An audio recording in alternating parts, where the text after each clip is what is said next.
Greetings from the Alexandrina Council. Let's meet the driving force behind the Alexandrina community. Chief Executive Officer, Andrew MacDonald. Mayor, Keith Parks. Deputy Mayor, Councillor, Michael Scott. West Ward, Councillor Bill Coomans. Councillor Lou Nicholson. Councillor Michael Scott. North Ward, Councillor Craig Maidment. Councillor Sue Miller. Councillor Christy Thornton. South Ward, Councillor Margaret Gardner. Councillor Milli Livingston. And finally, Councillor Peter Oliver. Good afternoon. Welcome to our council meeting of the 16th of February 2026. I'm going to frog in my throat. The meeting's being conducted in accordance with the Local Government Act and applicable regulations, codes and policies. An audio recording of the meeting will be made for minute-taking purposes and will last the length of the open meeting. The audio file will be available on the Council's website once the minutes have been published. And we have our friends from South Coast Television here who make a video of our meeting, and that's also becomes available. If you've got any phones or smart devices, could you please put them to silent or turn them off so that they don't interrupt our proceedings?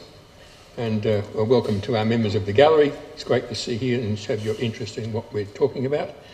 Those unfamiliar with the venue, the toilets are directly straight in line with there through the foyer and out there. And we also remind our members to address council staff by their position title. I'd like to welcome, I've got a few comments I've got to make first. No, that's all right, I've done that. I'd like to welcome our elected members. There were no apologies. We have a leave of absence from Councillor Peter Oliver, who's been granted a leave of absence by Council until the 16th of February. He'll be back for that meeting. And 1.3.2.1, Councillor Craig Maidment has requested a leave of absence from all council meetings and official duties for the period of the 6th of March to the 29th of March 2026. And there's a recommendation there that be granted. Is there a mover, Councillor Coomans?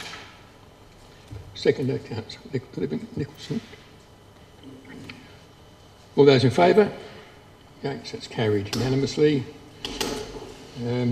I'd like to welcome our Chief Executive Officer, Andrew MacDonald, General Manager Community, Stacey Bateson, General Manager Infrastructure, Alan Harvey, General Manager Corporate, Tash Hunt, our Chief Financial Officer, Andrew Alderson, General Manager Governance and Communications, Lachlan Miller, and our Minute Secretary, Tanya Cregan, and some of our other staff who are here as required. Would the members of the Chamber or you all please stand, if you're able, for the local government prayer and acknowledgement of country.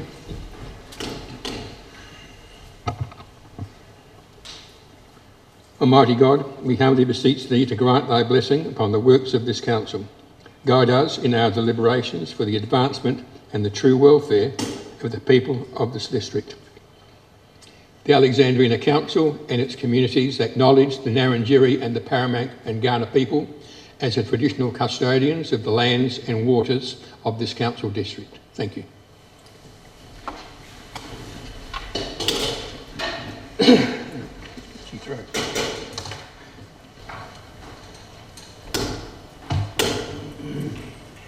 If a council member has a conflict of interest for the purposes of Part 4, Division 1, Subdivision 4 of the Local Government Act of 1999, in a matter which will be before the Council at this meeting, you're asked to disclose the interest to the Council, provide full and accurate details of the relevant interest at the beginning of the meeting, and members are reminded they must deal with the conflict of interest in accordance with their relevant positions of Subdivision 4 at the time the item arises. We have a conflict of interest advice from Councillor Miller. Are there any others? Do you wish to speak about it? Yes or no? No. There are no deputations.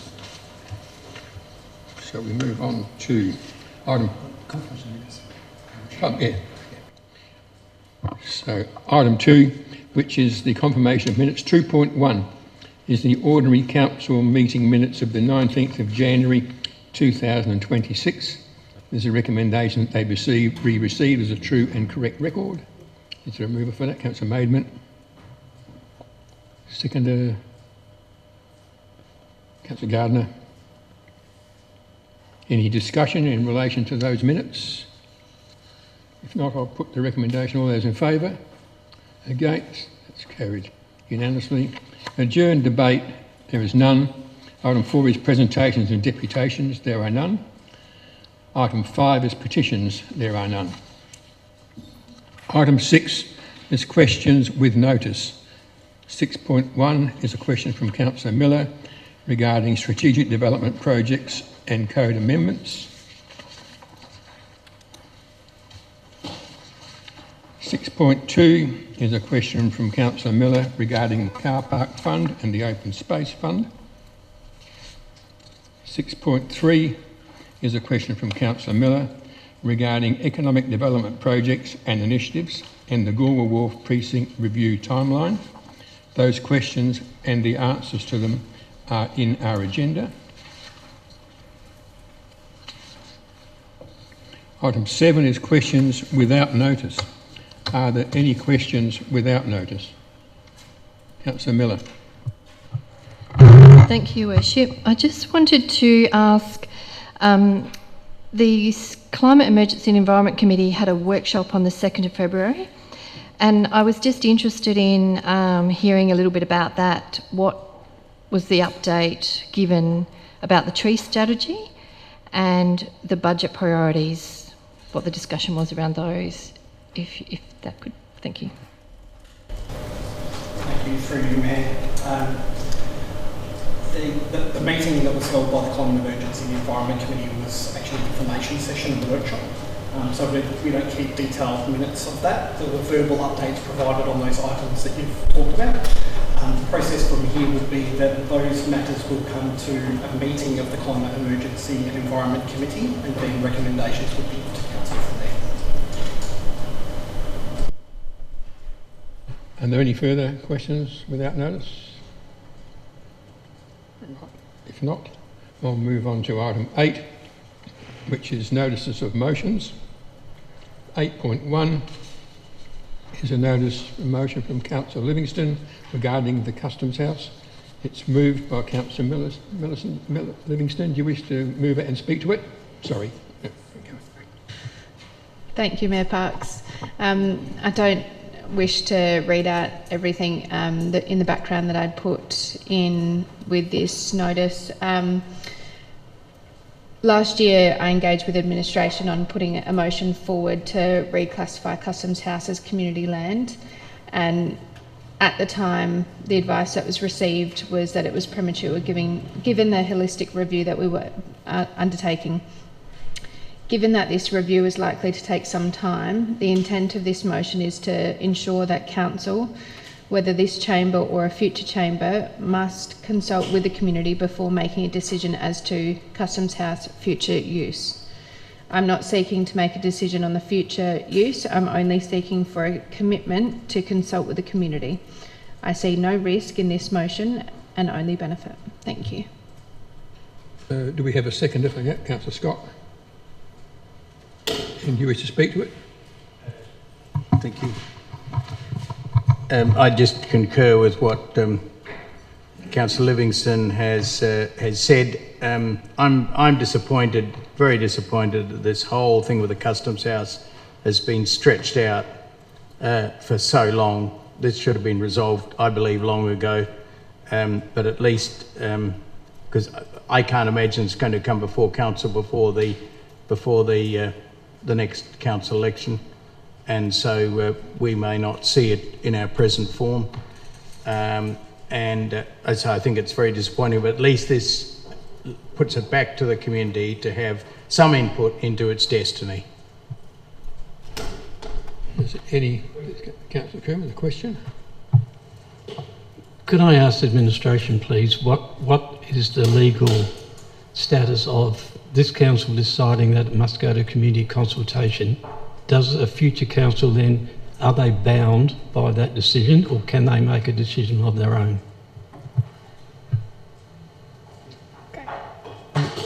Thank you, through the Mayor. Thank you for the question, Councillor Kermans. Well, yes, if Council resolves as per the motion, yes, they will be bound to do so. However, they could always move a rescission motion and not be bound by it. But, yeah. I thought that rescission motions only apply to a current council. A future council doesn't need to make a rescission motion. They can make whatever motion they like.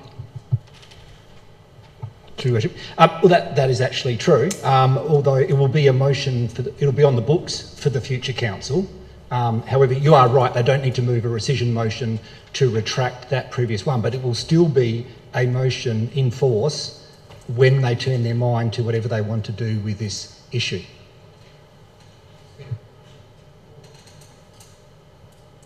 Add a bit to that. Just that you know, you've got a motion here, if it's carried, a future motion which changes the outcome of that motion takes precedence over that motion.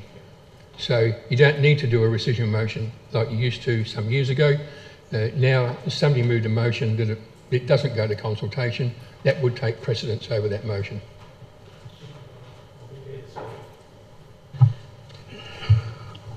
I would be the last person to try and tell a future council what they should be doing. That's within the remit of an elected future council to decide. And for us to try and put this in the books that it needs community engagement, I have real difficulty with that. But I guess I should say more, because I can remember some little while ago we went out to consultation on this place, and I'll use the word orchestrated because that's what I believe happened. There was an orchestrated response to that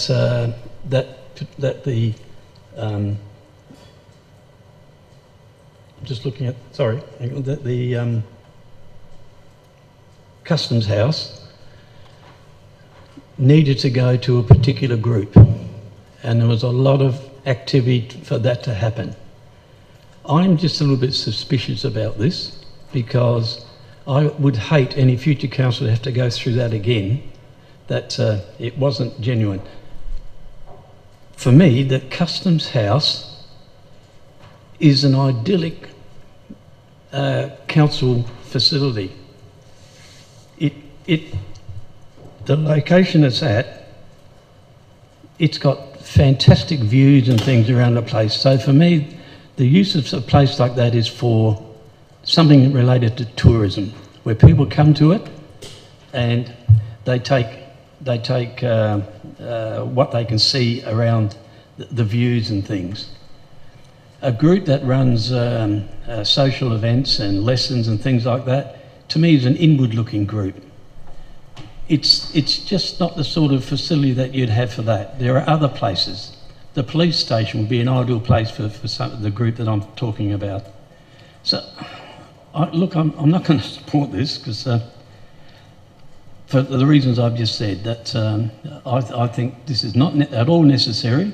I think a future council can make that decision, and I would hope that when the report finally comes to that future council, it will have all of the information, and that council can make a proper decision. So I won't be supporting this.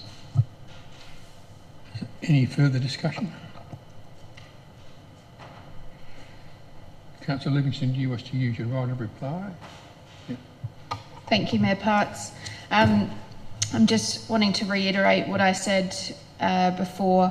I'm not seeking for the Chamber to make a decision as to the future use of this building. We are undertaking the review to inform that decision making. All I'm doing is asking that this Chamber commit to consulting with the community on its future use.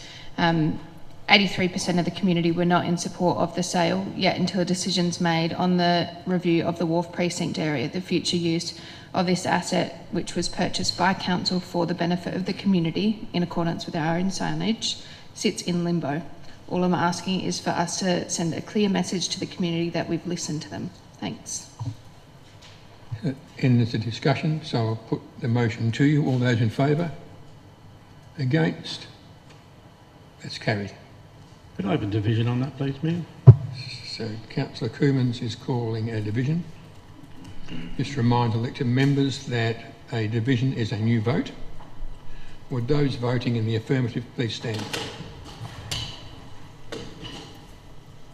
Councillor Thornton, Councillor Scott, Councillor Miller, Councillor Livingston, Councillor Nicholson and Councillor Gardner. Thank you. Would those voting in the negative please stand?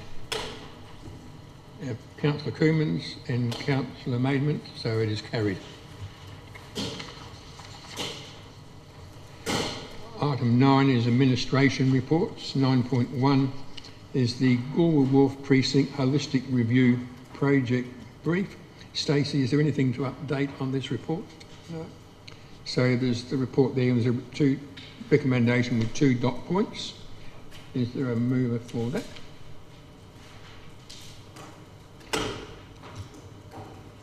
Councillor Nicholson, do you wish to speak to it?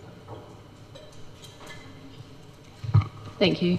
Look, I think this is a great project brief. This is a really important piece of work for our community, and it's important that we're engaging with so many stakeholders who can give very valuable feedback for the future of this area.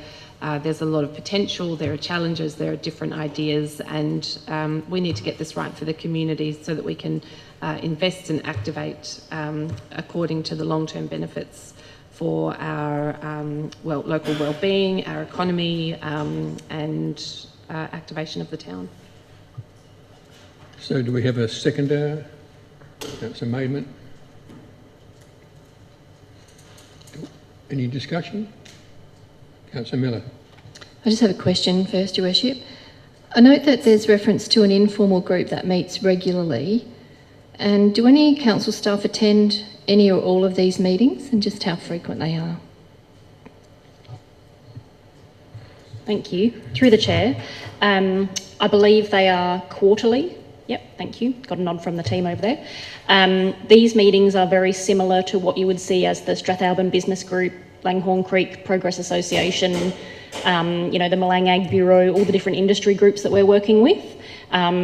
Those meetings are attended with some staff, depending on who's available at the time. That particular group, we're really trying to establish them, give them the support they need to grow their capability, and so that they can then, stand on their own and have a voice as the precinct, and then hopefully work with a future group that might even be the Cadell Street traders. That would be wonderful for us to see as well. They're not an incorporated body, so I guess the closest thing I can the group I can compare the two would maybe be the Strathalbyn Business Group, where it's a group of interested people with passion, and then, we try to attend. I see in the future that the team would probably start to not be there all the time, but we're just there in their establishing phase at the moment, helping them, but I think there'll be a strong group in the future. Any further discussion? Councillor Nicholson? Oh, you'll end the debate if you do. Councillor Scott.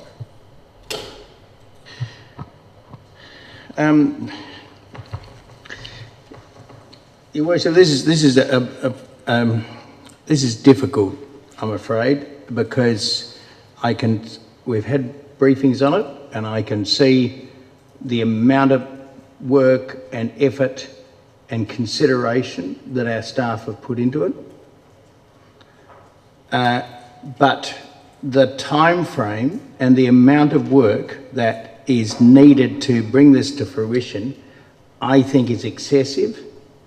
And I tend to keep coming back to the word forensic.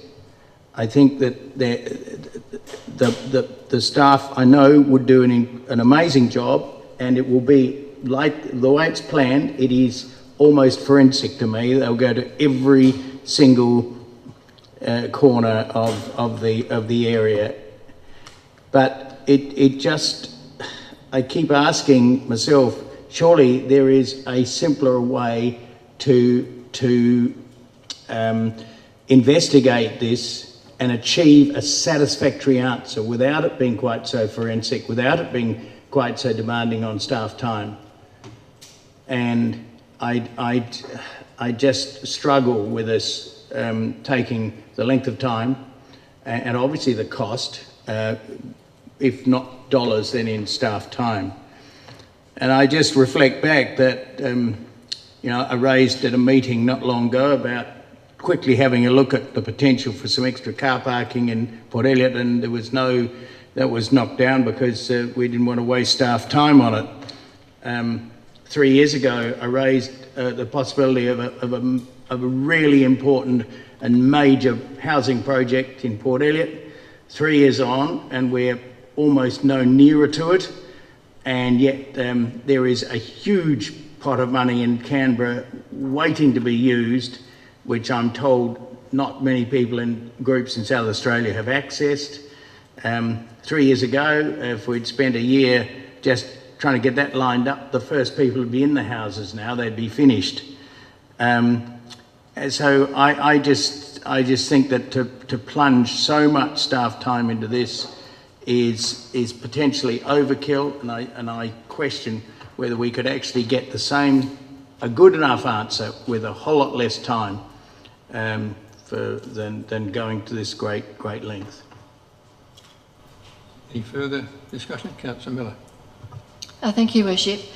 I understand completely what Councillor Scott's saying, and it was one of the reasons that I asked my questions on notice, the third set of questions tonight, because I too am concerned about the resourcing that's going into this, but I also respect that administration is doing what Council, this chamber, has asked them to do.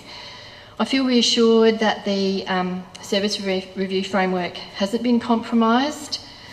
A lot of money has been spent in this precinct, just in my short term on council.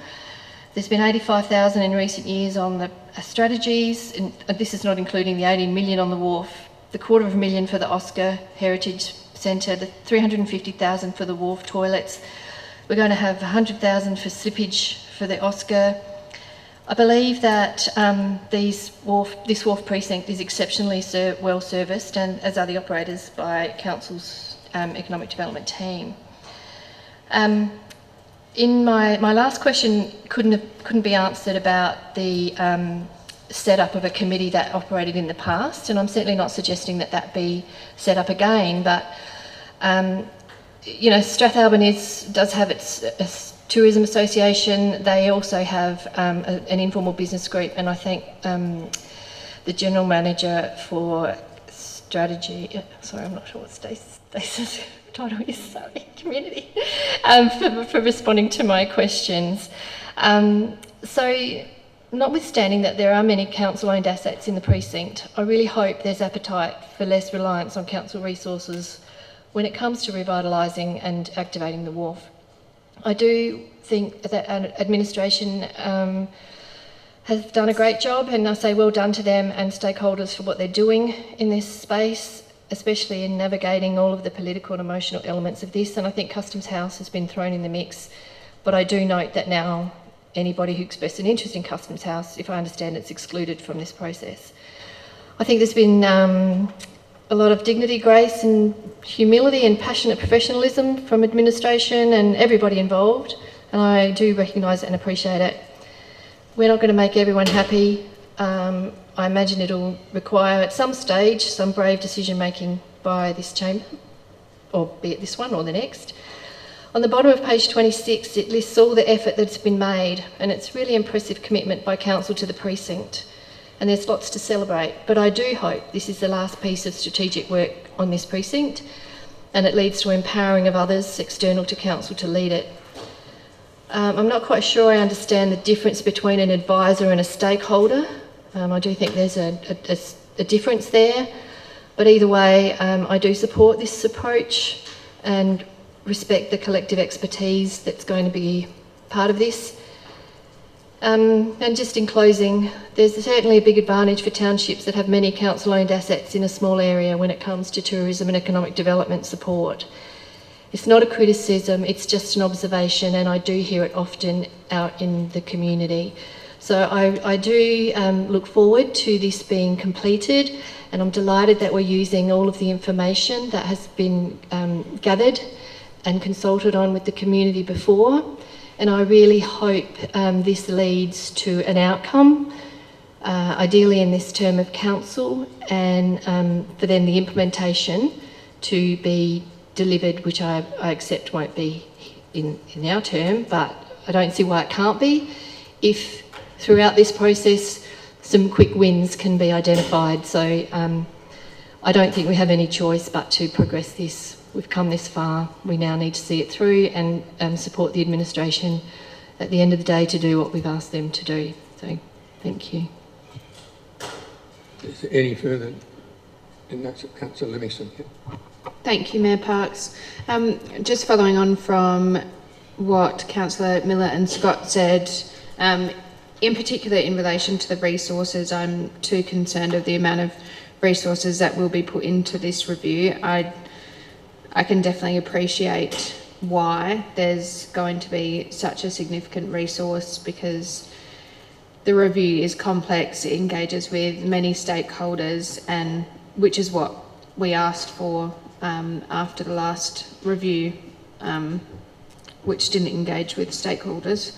I think also with the significant investment into the Wharf precinct area, it is important that we get it done and we get it right. I guess, like Councillor Miller said, I would be very interested in seeing where we can reduce the timeframes between decisions and see if we can make a decision within this council term.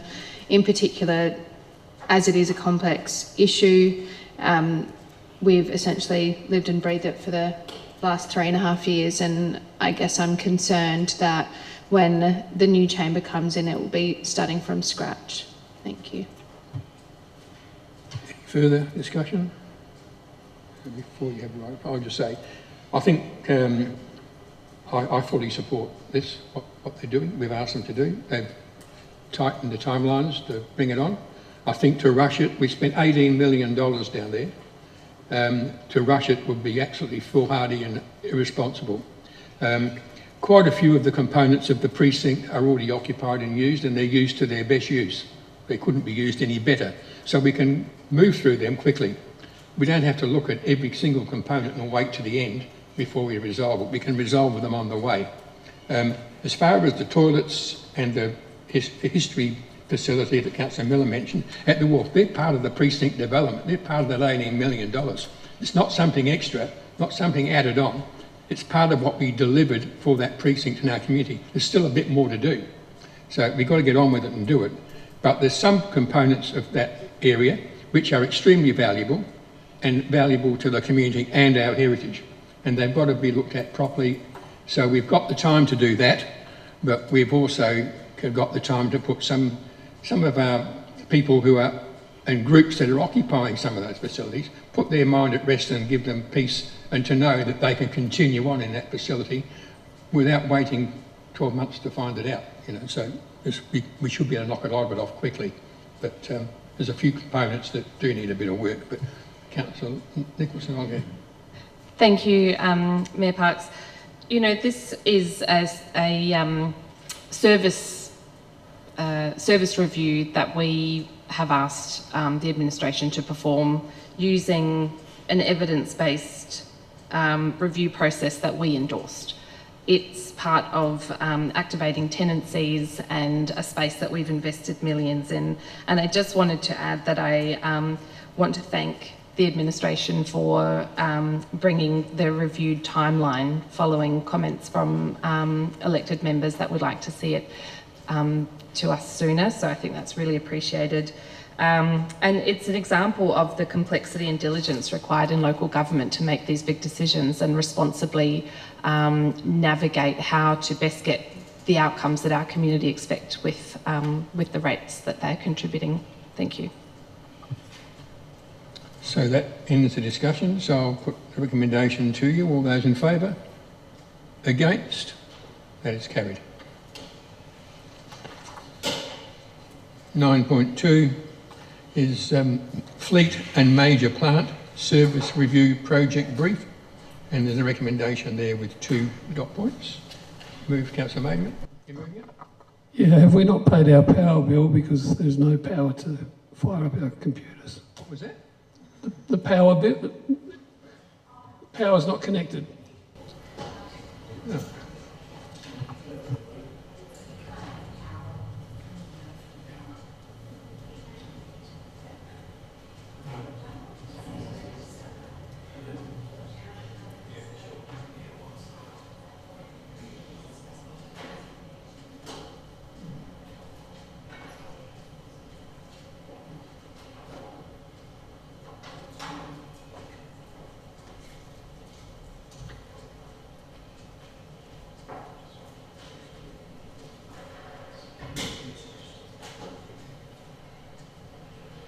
So we're back to the start again. 9.2 is the Fleet and Major Plant Service Review Project Brief.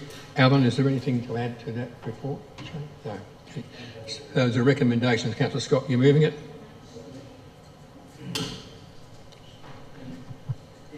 Doing so, this is important. We have a considerable size fleet, and it involves a considerable amount of money, and I believe it should be reviewed every little while just to make sure we're in best practice and we're getting the best value. We're now in the good old days when they bought the outside plant's ute for $2,000. It probably wasn't quite so imperative, but now utes are in the $50,000 to $60,000, $70,000 mark, and graders are hurtling towards $500,000. We want to make sure that and I'm not suggesting that procurement are not doing the right thing, but it's probably a good idea to go over it and check it all out. So I'm happy to move it. Do we have a second? Councillor Maidment. Is any discussion? I will put the recommendation. All those in favour? Against? That's carried unanimously.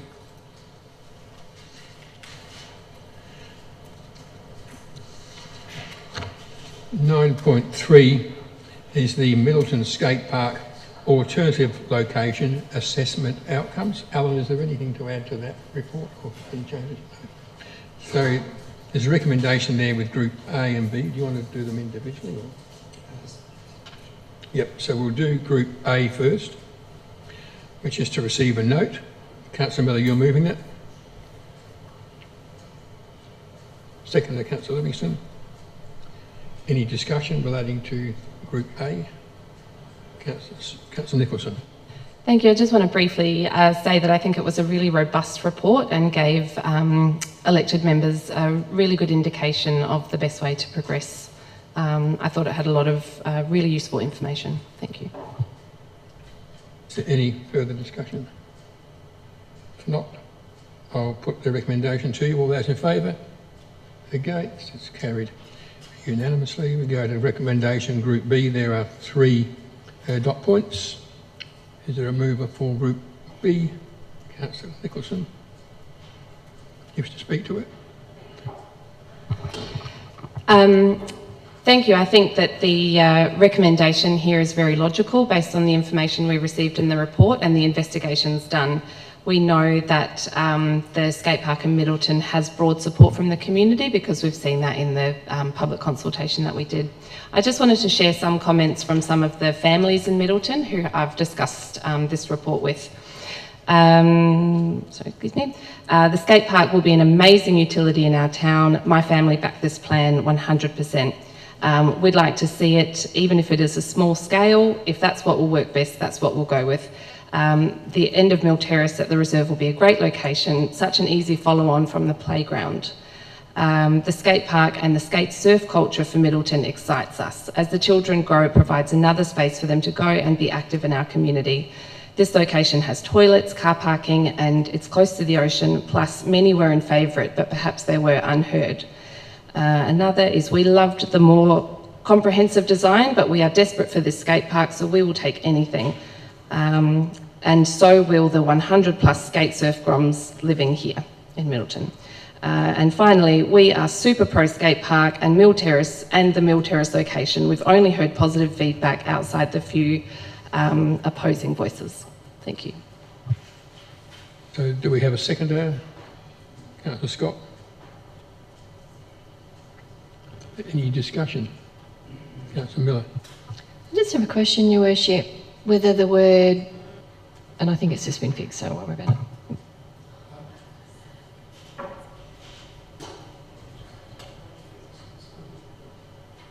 Is there any discussion? Councillor Coomans?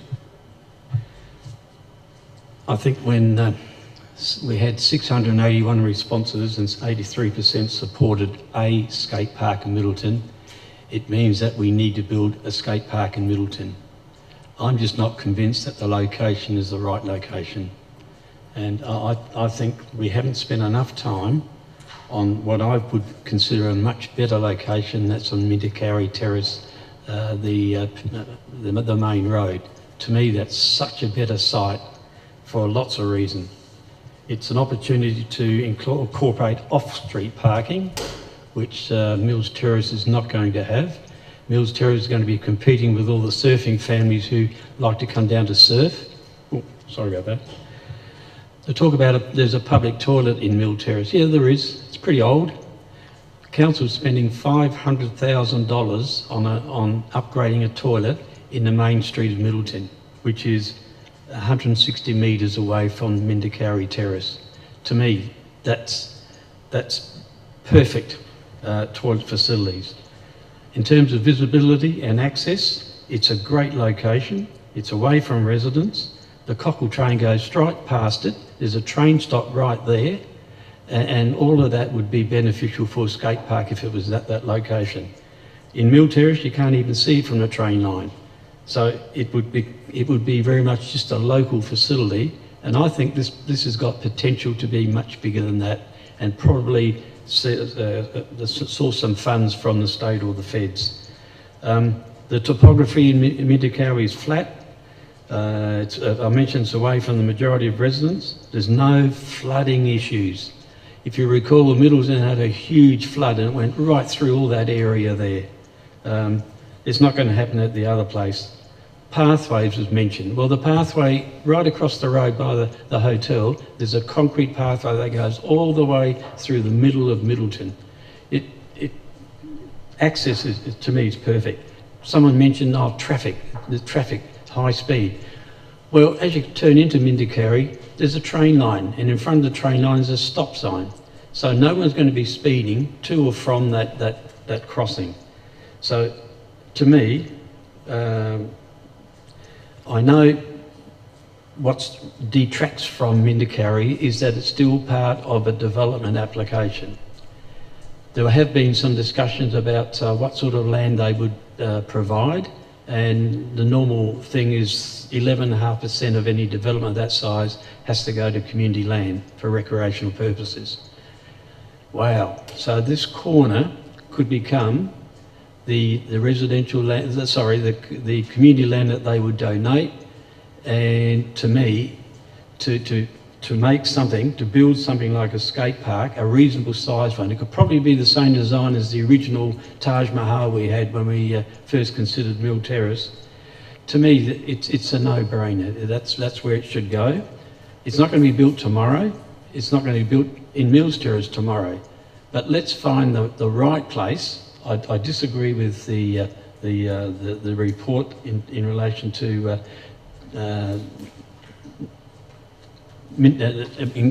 sorry, it's been a long day.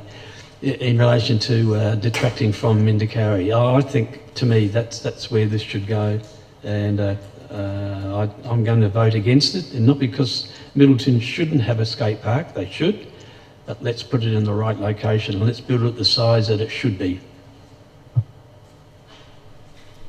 Is there any further discussion? Councillor Scott, if you wanted to speak, you should have spoke when you seconded it, but go ahead. I think Councillor Nicholson has obviously done a little bit more research very recently on this, but I remember back to the resistance to having it, the skate park in that area, which I presume this is the same area in Mill Terrace. And I know the revised one is back to where I think everybody originally was expecting it the size to be. But I'm just suggesting that perhaps we should, before we go too far into design and all that sort of thing, whether we check again with the community as to whether they're happy with it being there. I'm sorry that it can't be where we were talking of having it, but I understand because I can remember its history and I can understand all that, the fact that the foundations there would be as very, very unstable. So I appreciate that, even though I thought it would have been a great spot, but I think we should check before we go. I think we're making progress, and yes, Middleton wants skate park and I fully support it, but I just think we should perhaps be careful. But in respect to that, Councillor Nicholson apparently has already spoken to a couple of people, but there was such resistance to it being on that area before that I just think we should be prudent to check again before we go too far down the track. Any further discussion, Councillor Livingston? Thank you, Mayor Parks. I think I echoed Councillor Cooman's comments, and I can appreciate the amount of work that administration have put into investigating the alternative site.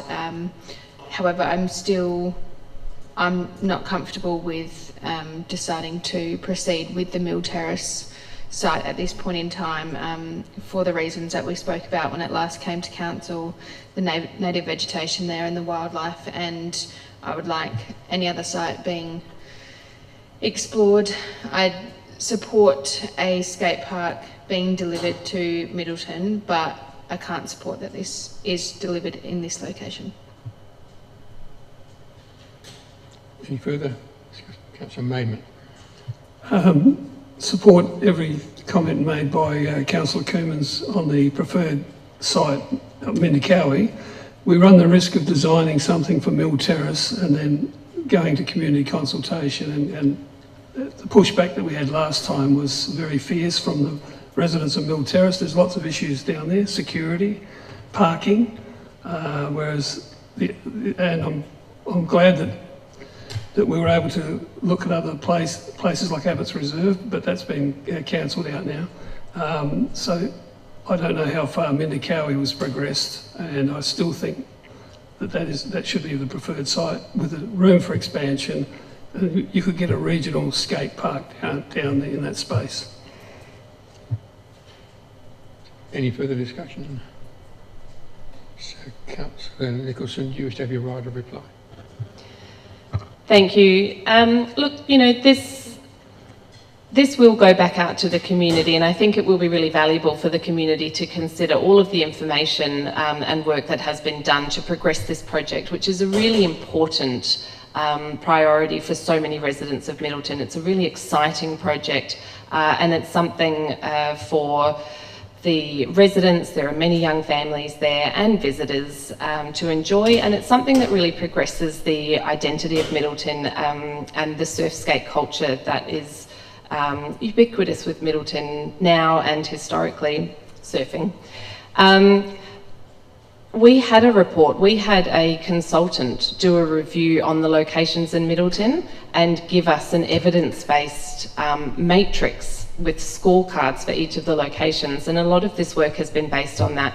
We've got some strong positive feedback from the community about this location, and I absolutely accept that, if it was it 63% support the location, that means there's a significant amount of people who don't support it. But I think it would be a real shame to let that 37% sort of really detract and continue to stall this project and make it so difficult to the point that it potentially doesn't get off the ground at all, that it stalls and stalls and falls out of the budget as other things get prioritised and pushed ahead.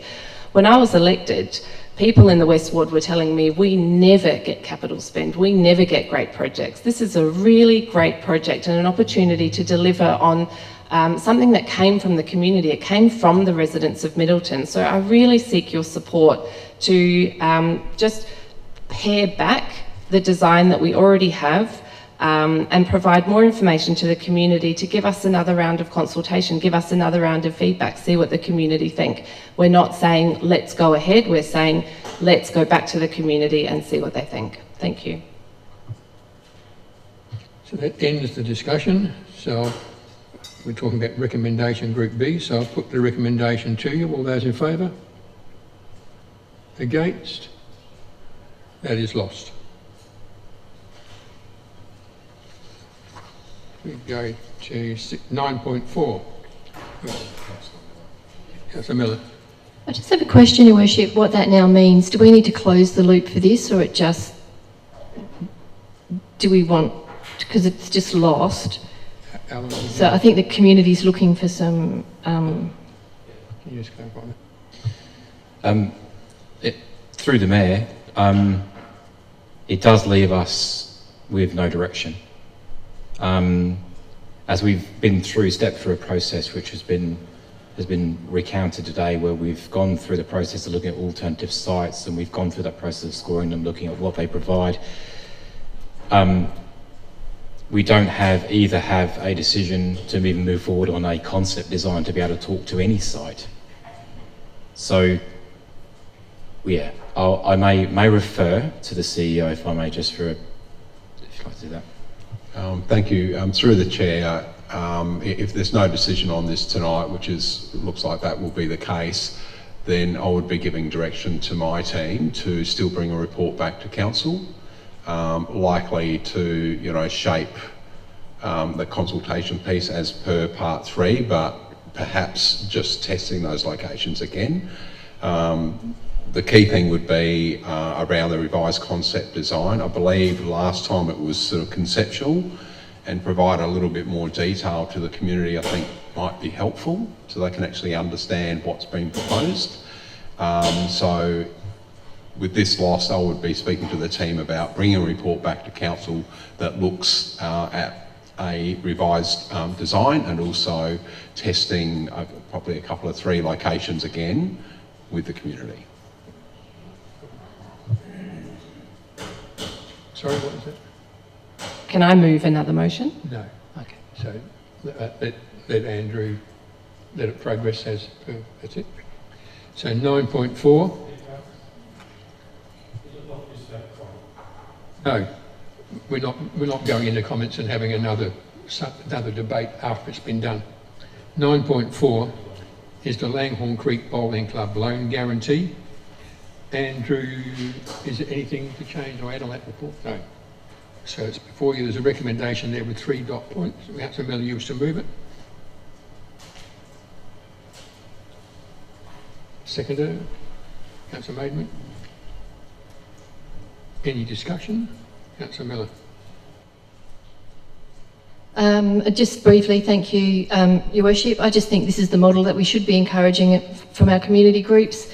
They're doing it themselves, and it's a great example of council facilitating and enabling the community at a very low risk. Thank you. Councillor Maidment. Fully concur with that statement from Councillor Miller. They are low risk. They've had previous financial facilities with this council, and have been paying those loans back, and they, as Councillor Miller said, they're doing it all themselves, and will get value. They will get value for money for their facility. Any further discussion? I think there must be something to do with bowling, because our bowling clubs are very good at coming to us to get a loan and paying it off and doing their upgrades. So Langhorne Creek have done it before, Port Helier have done it several times, Goolwa's done it several times, and I think Malang did some work. We did some work at Malang for the bowling club as well. So it's fantastic to, I think, and Strathalbyn, they've all been good and done the right thing, and it's good to see. And there are other clubs that do it as well, but it's interesting that all the bowling clubs really are onto it. It's great to see. So, Councillor Milli, do you wish to have a right of reply? No. So I'll put the recommendation to you. All those in favour? Against? That's carried unanimously. 9.5 is the delegation review. Instrument A of the Planning, Development and Infrastructure Act of 2016. Tash, is there anything to add? No? So we have a recommendation there with 4 dot points. Is there a mover for that? Councillor Livingston. Councillor Gardner, second out. Any discussion? If not, I'll put the recommendation. All those in favour? Against? That's carried unanimously. 9.6 is the Code of Practice, access to council, committee and information or briefing session meetings and documents, public consultation outcomes. Tash, is there anything to add to that? No. There's a recommendation there with 3 dot points. Moved, Councillor Scott. Seconder, Councillor Coomans. You In the actual community engagement feedback report, you've got at the very end lots of writing in red. Is that to be added to the document? I'm just trying to find it. Page. Code of Practice, the actual document, yeah, at the end was all that red stuff. That's going in. Yeah, through your worship. Yeah, thank you, Councillor Coomans. That is the schedule that the respondents asked to have included in full. I think it's Schedule 5 of the Act. So yes, all of that red is going in. Yep. Is there any further discussion? Councillor Miller. Thank you. I'll just keep it brief, Your Worship. I think this is a really good piece of work. I'm really pleased that the community, even if it was a small number, responded. I think that shows a growing level of interest. I actually think council meetings are very transparent, and the information that we provide, it's just the volume of it that is probably overwhelming for many people. I did note that there was a request to include a summary of topics raised under questions without notice in council meeting minutes, and I know we've revisited that before, but I do think it's useful. I do want to just thank South Coast Television, even though it's not part of this, for doing the service that they do for council meetings. It's really important because it shifts the date and the time of the council meeting for people to look at it when it's convenient for them if they can't make it on a Monday night. So whilst it's not part of this, I think some kind of recording and visual, and I really think it's valuable that we have the audio recording. I note the comment about meetings with high community interest should be relocated to larger venues, and I think the administration's response to that is really appropriate. But I do also wish that we would at least hold one meeting a year in the North Ward or somewhere else apart from here. I'm not going to revisit all the reasons that I think that is appropriate, because people need to see democracy at work and how decisions get made and promote an understanding and awareness of council business. So I think this is really a great report. It's administrative, but it's also about public access. And I just want to let you all know I will continue to advocate for another council meeting in Strathalbyn as part of the budget process. I think it's invaluable for our community. Thank you. Any further discussion? No? So I'll put the recommendation to you. All those in favour? Against? That's carried unanimously. 9.7 is support for a regional stamp duty waiver petition. There's a recommendation with 2 dot points. Councillor Milli, you wish to move it? I don't wish to move that. I wish to move the opposite, that we do not support a petition. Not, if you take it being, and I did send through the words before, and once they're up on the screen, I'll speak to my reasons for this.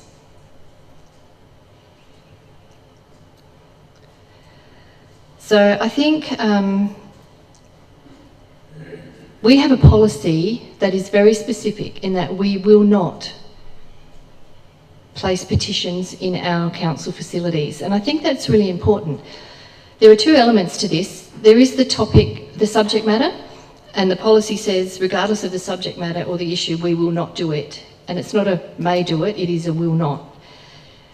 And so in this item here, yes, we did support a letter going in support of this, but this is about a petition being placed in our buildings.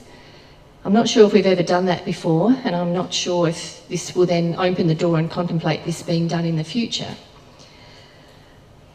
We need to be impartial and objective, and this is, I think, a slippery slope to then start allowing petitions in our buildings, because I think we'll have to then say these are not necessarily the opinions of the council. And I think we need to just stay out of these sorts of debates. We've written a letter in support, but I will not contemplate or support a petition on any issue being put in our council buildings. I think it puts then pressure on customer service staff, on the building, it just doesn't sit well with me. I'm not comfortable with it, and I think we should honour our policy that says we will not do this. And you know, perhaps a better way of doing this in hindsight would have been to tell us about the letter from the City of Victor Harbour in a portal update, and if a council member wanted to move it, then they could have. But I think this puts us on the spot a little bit, and I certainly won't be supporting it, not because of the subject matter, but because it's pulling us into a potential debate on a matter that isn't relevant. I don't like it. Thank you. Do we have a seconder? If not, it will lapse through want of a seconder. So we go back to the original recommendation. Councillor Gardner, are you moving it? I am. To speak to it? Yes, thank you. I've got grandchildren, 9 of them, and there are a couple who have already bought houses. But housing for young people is absolutely critical. Quite a few of my grandchildren live in regional areas, and I am absolutely positive they'd be stoked. I think that's the word. Would they use that? They'd be stoked if they thought that they could have a reduced stamp duty on their property. I don't mind at all if we have a petition in our council area or in this council, because I think we can look for gremlins and fairies in every way possible if we really want to, but to be perfectly honest, I can't see the community all dashing in to want to put a petition in the council. And we can look at it on an individual basis. I think it's a great motion, and I hope that you will all vote for it. So do we have a seconder for it? Councillor Scott, you're seconding it? Yes, but in doing so, I seek, I've taken on board what Councillor Miller has raised, and she does have a point there, and I'm seeking the support of the mover for the removal after the comma of the words via placing the petition in the council facilities, because it is inconsistent with the signs, banners and flags policy. And I again say that Councillor Miller raised a valid point, that once you say yes to one, how do you say no to the others? And so if we purely support it, and I take on board, and I am very sympathetic and am vocal about it, that the young people have an unbelievable steep climb to get into housing, and therefore I think the only unfortunate thing is that the government does raise a huge amount of revenue out of stamp duty, and so I imagine they'd be very reluctant to drop the stamp duty, but we're facing an election and you never know, that's what they might do. I'm suggesting that we delete the, I'm not sure whether you even need the following on. I think we just, oh, I see.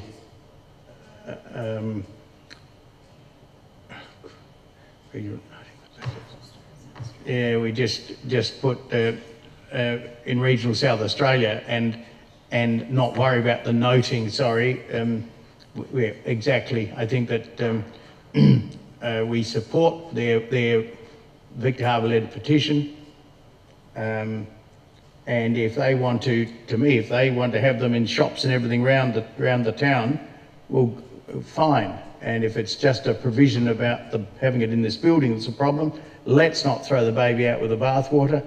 Let's accept it, let's stick to the rules, and we get a win-win. Councillor Gardner, as the mover, are you happy with that change? No, I'm not. I think it's really important that we retain that, even though it may be against, and simply because we have made a commitment to regional advocacy, and I think people in our region, in our council area, need to know about it. How will they know otherwise? That is not accepted, so is there a seconder? Councillor Nicholson, you wish to speak to it? Thank you, Worship. I've seen this petition in facilities over in the City of Victor Harbour, and I actually think that it sends a really strong message to the community that Council is taking a very active step to progress a considerably significant priority of the community.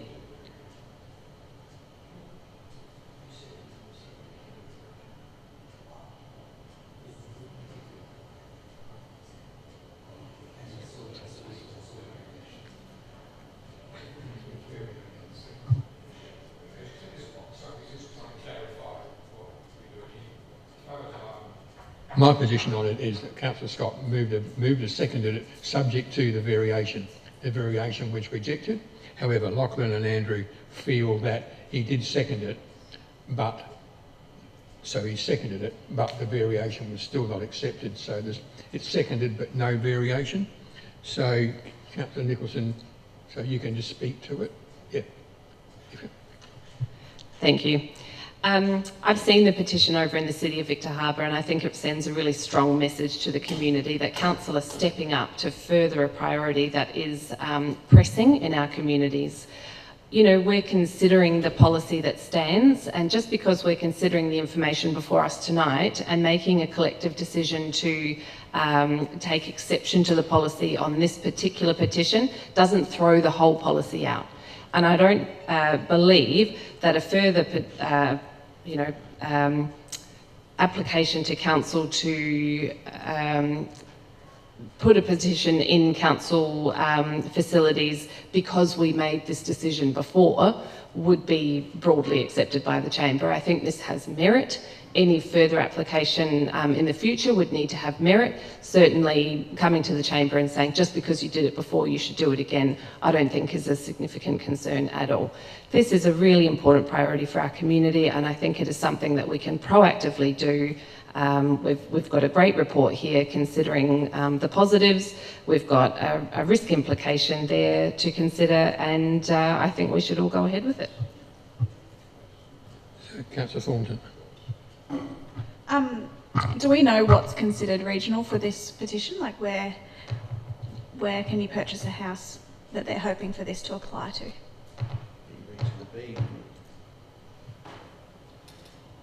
Sorry, through the chair. So the question was, do we know what is considered regional?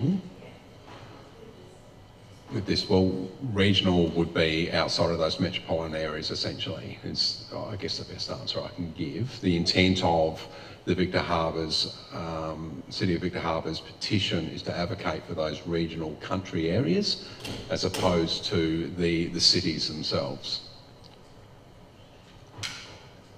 how are they going to, how do they measure it though? Will they go off what categories banks give towns and how they give lending? Or is it like Flinders Ranges will be included, or like Outback South Australia, or like Clayton Bay or Goolwa?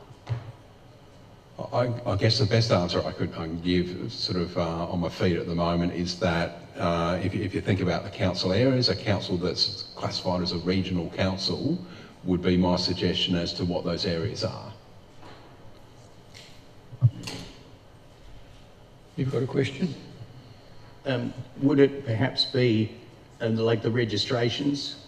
Registration is registration A for vehicles, metropolitan area, and country is B, that ring around Adelaide. Would that be classed as the...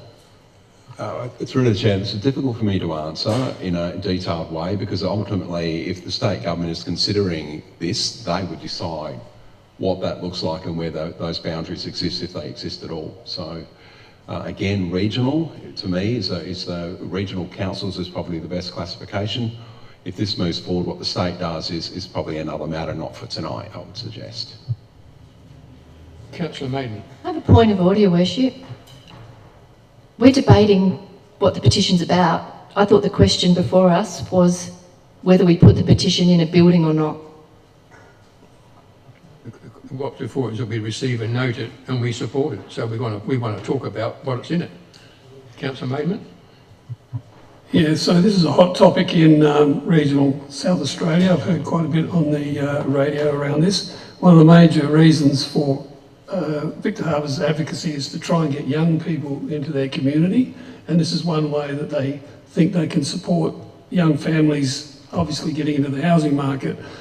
Victor Harbour won't be the only council petitioning the state government, I'm sure, over the next month before the election. So I think this has a lot of merit, and for all the reasons that everyone else has stated, I don't think this sets a precedent at all.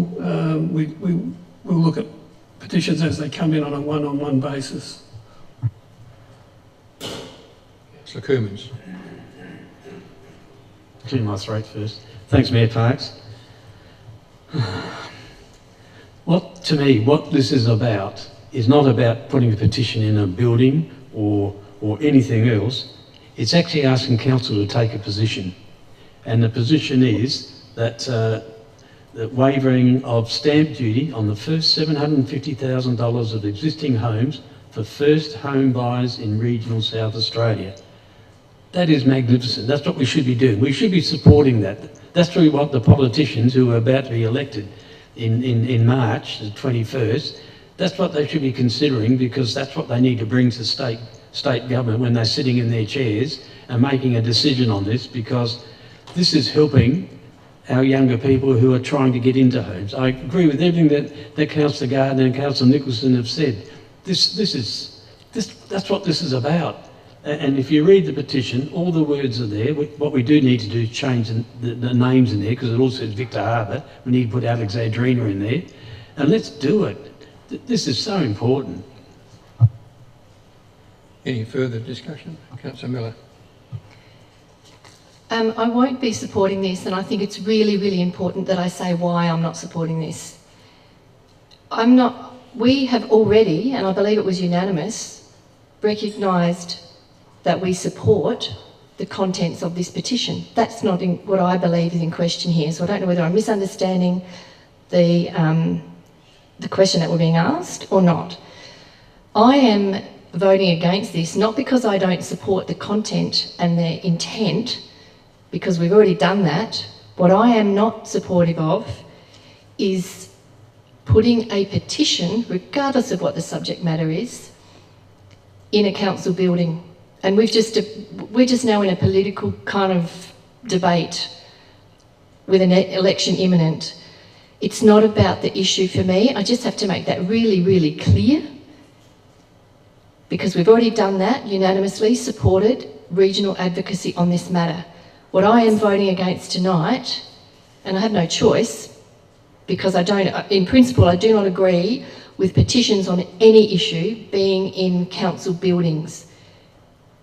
So that's why I am not supporting this, because I don't want the petition in council buildings. the subject matter has already been debated and is not what I'm protesting, or not what I'm voting against here. So I just want to make that really clear. I hope I have made it clear, and that we have a policy. I believe there is a high risk here to our reputation, and we have a policy that's very clear that we will not accept petitions. So that's where the risk for us is, I think, and I accept what everybody else has said, but I'm really uncomfortable with this, and I won't be voting for it. And I just want to be really clear on why I'm not. Any further discussion, Councillor Livingston? Thank you, Mayor Parks. I support the concept and the idea of having the stamp duty exemption, but I'd support it any day of the week. I also don't in particularly have an issue with there being a petition in a council facility, but I do have an issue with us making a decision which is against our own policy, just because it's our policy. And I think it's very clear in the policy that petitions, regardless of the issue, will not be accepted. And I'd be happy to consider another motion which supported it without saying that we would have the petition in council facilities and supporting their petition, but I do not feel comfortable, and I will not be supporting this motion purely on that reason. As I said, I support the concept, and I 100% agree with a stamp duty exemption. I think that would be amazing in circumstances where it is very difficult for our future generations to purchase their own home. Thank you. Any further discussion? Councillor Gardner, before you have your right to reply. Councillor Thornton, you've already spoken to it. Or you asked a question. Councillor Scott. Councillor Thornton, excuse me. Councillor Thornton. I'm talking to Councillor Thornton, do you mind? Just let's get it into control. Councillor Thornton, did you have another question? You had a question. Yeah, go ahead. I too feel a bit conflicted, as like in my career, absolutely stand for this, and it is very, very hard for first-time buyers at the moment, and I think this is a fantastic petition for the community to get around, but I also feel uncomfortable going against the rules that I signed up for as a council member as well, so this is a very hard one for me. Scott, do you have another question? Or? Yes, just for clarity, so we don't get caught and it all slips away from us. If this motion fails, are you prepared to accept a motion that was sort of flagged by Councillor Livingston as a follow-up motion? Are you prepared to accept that, so we know, so we don't lose it altogether? If it's not carried, well, it can be voted on again with another variation in another form. Yeah. Right. Thank you. We're not deciding what we're going to... Can you turn your microphone off, please? Yeah. Is there any further discussion? So, for my input onto it, you'll notice that in the preamble of the background, it talks about SAROC. So SAROC's the South Australian Regional Organisation of Council. That's the part of the LGA that represents all the regional councils in South Australia, not Metropolitan. Metropolitan is Garrock. So this will be supported by SAROC, and it will probably go to the AGM without fail. I think about it, you know, we're here to look after the interests of our community. These young people trying to buy a house, our community, and they're our future. Two young people, married, maybe a child, maybe not, maybe haven't got around to children yet, wanting to buy a house, renting a unit or a flat or whatever they're lucky enough to be able to rent. How much money do you reckon they've got left to save up $50,000 plus for stamp duty while they're trying to get a deposit? So they're throwing $50,000 down the drain. It's just, I think it's our responsibility as an organisation that's in place to support the needs of our community, to support them. It's not, we're not asking for a petition to change the way the traffic flows in and out of Goolwa or Strathalbyn. It's about supporting young people to get them a chance to get ahead. I think it's a very good attempt at trying to achieve something. So, thank you, Mayor. If we look at the risk implications on page 183, it reads, in accordance with Alexandrina's Council Risk Assessment Matrix, the risk of adopting this recommendation is considered low, as Council will have made the decision with a clear acknowledgement and understanding that it is not consistent with current policy position, and that it is, and this is the bit that's important, and that it is significantly meritorious to justify the departure from policy. And I am asking you all, this is important. It's critically important to our young people. It's critical to parents, actually, who then have to find the money to help their children. So please vote in favour of the motion. So that ends the discussion, so I'll put the recommendation to you. All those in favour? Against? That is carried. Division on that, please. So Councillor Coomans is calling a division. Just remind members that a division is a new vote. All those voting in the affirmative, would you please stand? So Councillor Thornton, Councillor Coomans, Councillor Maidment, Councillor Nicholson and Councillor Gardner. Thank you. Will those voting in the negative please stand? Councillor Scott, Councillor Miller and Councillor Livingston. So it is carried. Thanks.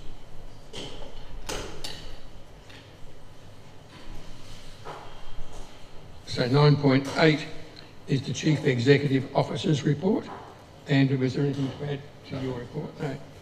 So the recommendation that we receive and note the report of Andrews for January 2026. Is there a mover for that? Move Councillor Maidment. Seconder, Councillor Coomans. Any discussion or any questions of Andrew relating to his report? If not, I'll put the recommendation to all those in favour. Against? That's carried unanimously. 9.9 is the Council Resolution Register. Andrew, any updates on that one? No? There's a recommendation that we receive and note that register. Move Councillor Miller.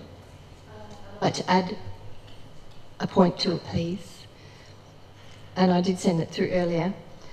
And so I'm moving that we note the resolution, whatever the, I just want to add this to, yes, so that what was there, but add that a portal update be provided to council members no later than the 4th of March 2026 on the status of a confidential item from the 17th of June 2024 relating to the progress of the Port Elliot Caravan Park Master Plan.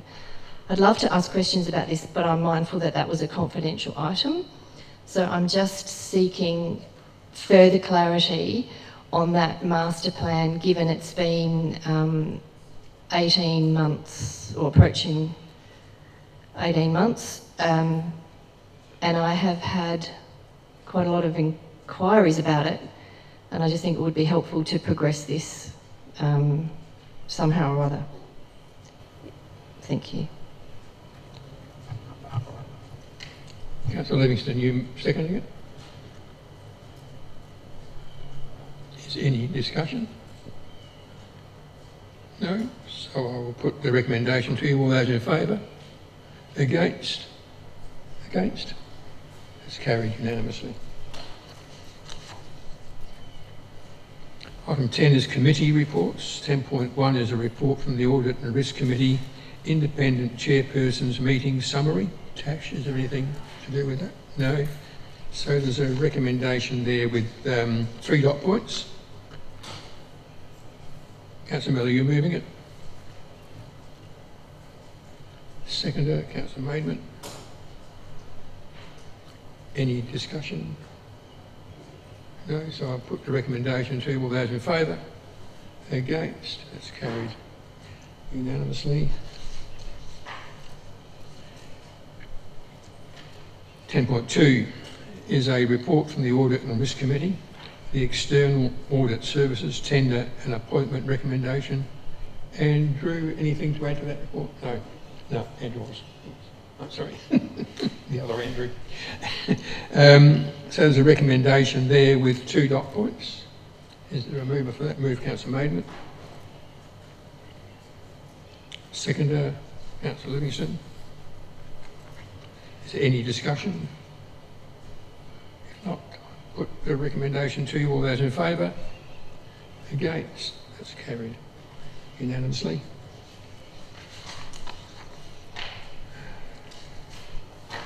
.3 is the report from the Audit and Risk Committee, the second quarter budget review for 2025-26. Andrew A. Any to add to that? Yeah.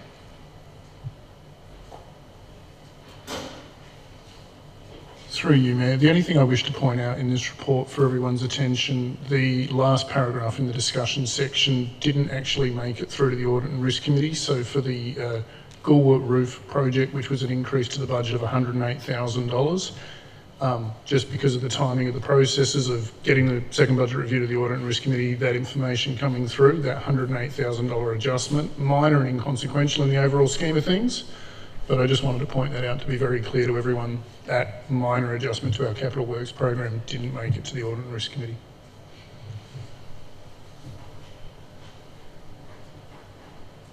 Thanks, Andrew. So the recommendation there with 2 dot points. Is there a mover for that? Councillor Coomans. Seconder, Councillor Maidment. Any discussion? Put the recommendation to you. All those in favour? Against? That's carried unanimously. 10.4 is a report from the Audit and Risk Committee, the quarterly internal audit report for February 2026. Tash, anything to add on that report? No. There's a recommendation with 3 dot points. So is there a mover for that? Councillor Maidment. Seconder, Councillor Livingston. Any discussion? Not. Put the recommendation. All those in favour? Against? It's carried. I assume you're not against? Correct. It's carried unanimously.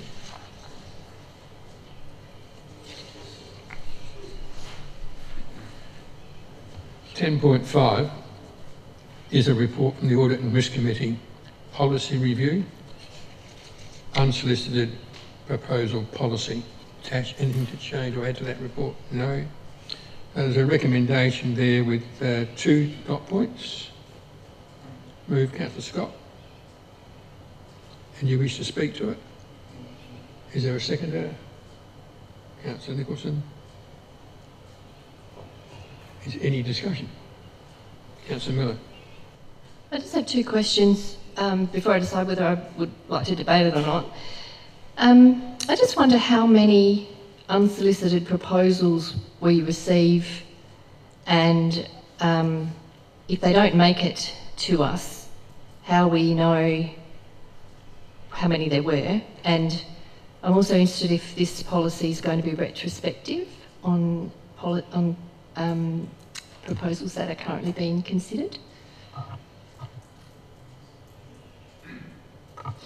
Through your worship, thank you, Councillor Miller, for the question. I'll answer the last part of your question, but it might take some other officers around the room to answer the first couple.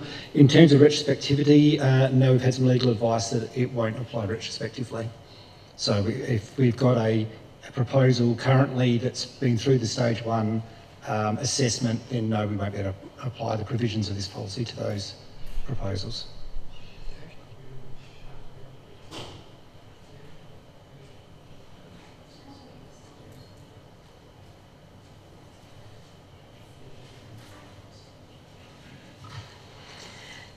Through the chair, we don't have a defined number or register of these, but we think it's approximately 4 for the recent year. And I would say under the current policy, it's a bit unclear. Sometimes we get quite a few land proposals for councils' buildings. So under the current policy, it's a bit ambiguous of, is that an unsolicited proposal or is that just a normal way we do business and someone wanting to use one of our land properties? So one of the major processes with the review is trying to give some clarity about the definitions of unsolicited proposal, what is and how we deal with that.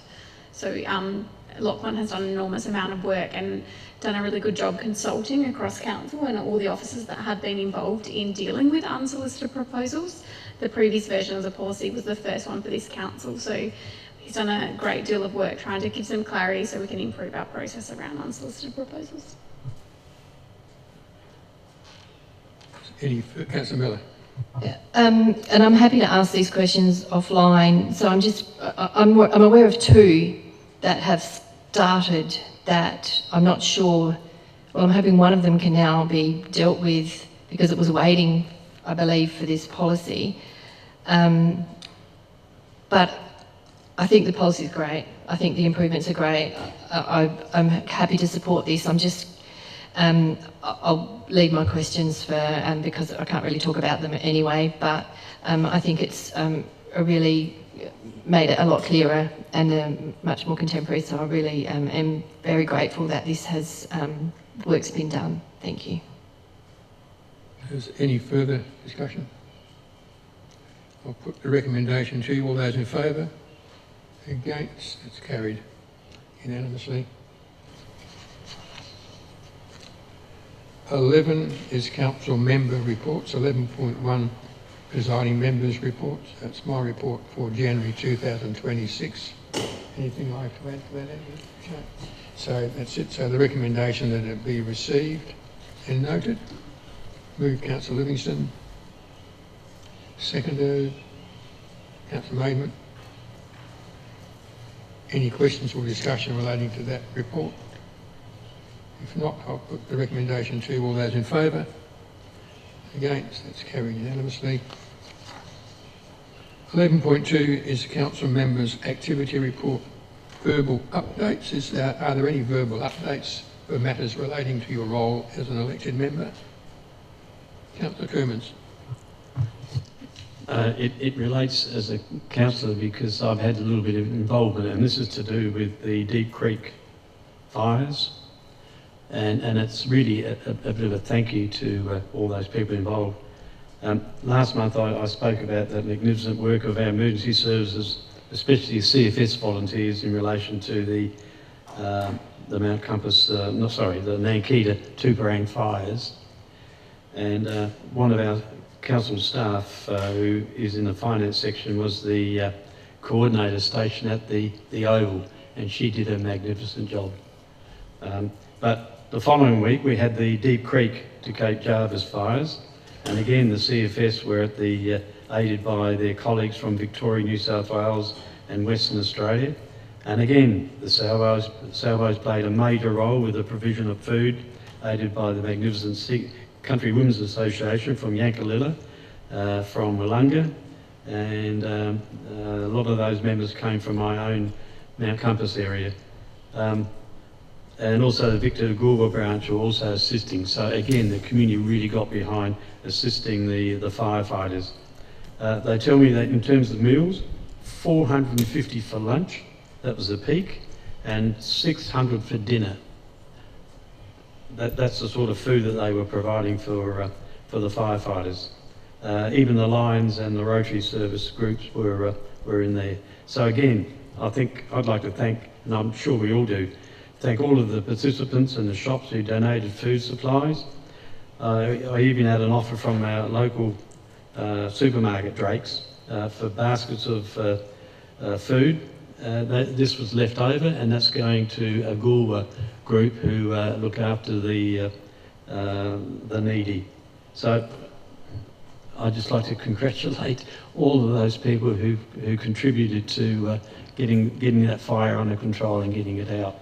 And, you know, I think it was a magnificent effort. Thanks. So are there any further reports? If not, I'll put the recommendation to you. All those in favour? Oh, sorry, we need a mover. Councillor Nicholson. Seconder, Councillor Livingston. So I'll put the recommendation to you. All those in favour? Against? It's carried unanimously. Item 12 is confidential items. 12.1.